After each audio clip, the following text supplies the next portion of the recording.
Nagpahayag ng buong suporta ang Chief PNP Police General Jose Melencio Nartates Jr. sa direktiba ni Pangulong Ferdinand Bongbong Marcos Jr. na bumuo ng isang pambansang estratehiya laban sa money laundering at terrorism financing sa bansa.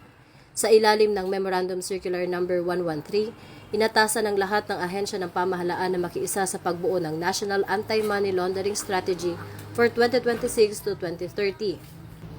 Ayon kay Police General Nartates, nakahanda ang PNP na isanib ang kanilang investigative powers sa Anti-Money Laundering Council upang habulin ang mga organisadong sindikato, lalo na ang mga sangkot sa iligal na droga, smuggling at cybercrime.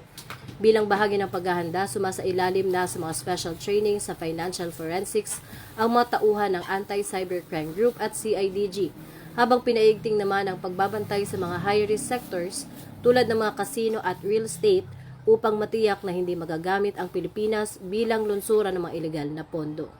Mula rito sa tanggapan ng tagapag-ugnay ng Pambansang Pulisya, ako ang inyong alagad ng batas, tagataguyod ng Balitang Pulis, Patrolwoman Sari Bernales, nagbabalita para sa Police News Express. At ito ang bagong PNP para sa bagong Pilipinas, serbisyong mabilis, tapat at nararamdaman.